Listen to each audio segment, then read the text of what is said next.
going on, everybody? It's that one guy here, and we're back. Finally am releasing the leftover Alliance mission footage that I've been meaning to upload for the longest time, so my apologies on that. Now, please bear in mind that this particular footage deals with the first section, and the first section in which I just mainly go down the middle path, and the middle path is the crit buff path that includes, if I recall correctly, Hound, Barricade, Ironhide, Mortar Master, Ultramagnus, and Shockwave, and the Sharkticon at the end. Again, just to reiterate, this is map 3, Ancient Sanctum.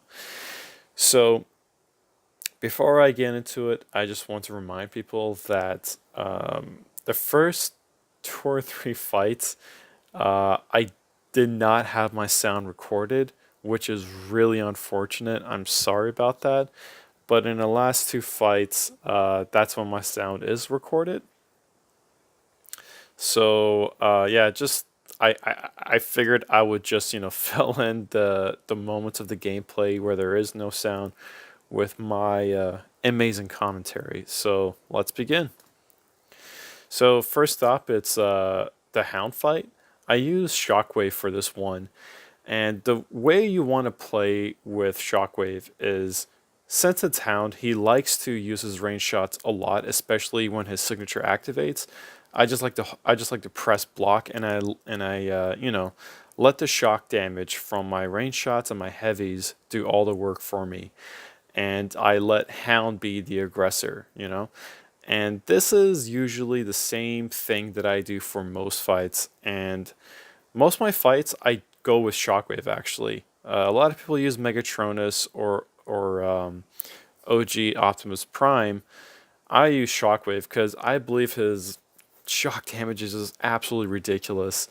Not only does it drain a lot, but it also does a lot of damage over time. As you can see, 450 per tick is pretty substantial, especially like if you let the shock damages build up. It really works to her favor. Now the thing with Hound, whenever his signature activates, you have to make sure, if you're sidestepping, because of his range speed, you have to sidestep twice, or at least just hold your block until the signature times out. But yeah, so that's the fight with Hound. Let's move on to Mortar Master. I actually use my 4-star Megatron here. Since this footage, I've been using my 5-star Megatron.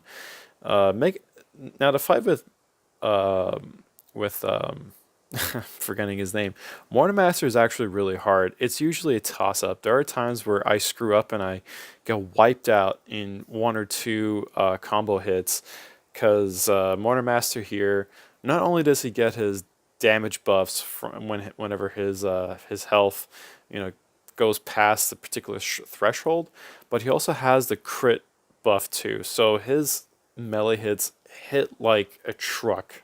Like, oh, it's really bad. The best thing you can do, honestly, is let Mortar Master just dash in on you every single time, and then you go for the counter. Okay, don't be so wild with your range shots. If you need to fire anything off, just fire 1 or 2.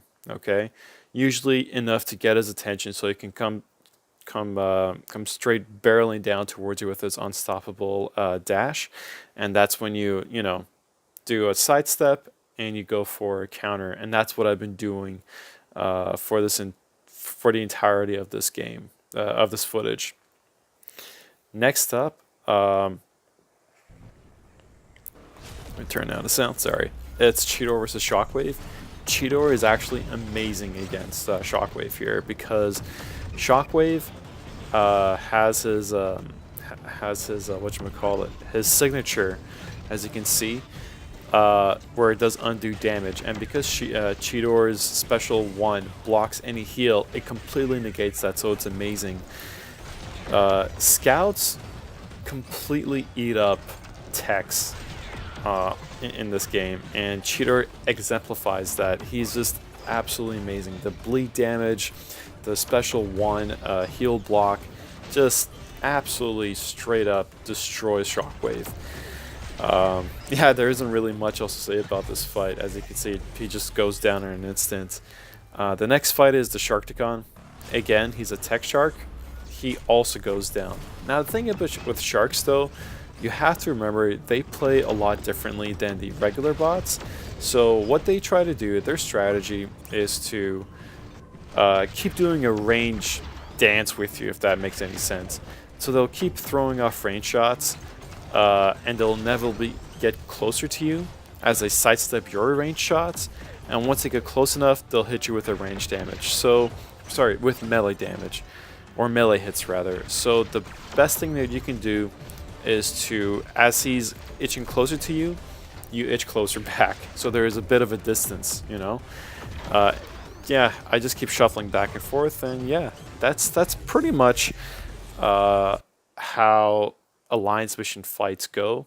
Even for spotlight missions, if you review any clips that's been shown in the past from my channel or any other high level players like Ironhide Skies or Synthwave, it usually comes down to the same thing. Just let the enemy be the aggressor. You sidestep and utilize all the abilities of your bots, obviously. Now, of course, that's a very broad thing to say. Not every situation goes down like that, but just try to have a proper try to develop muscle memory for the standard fight.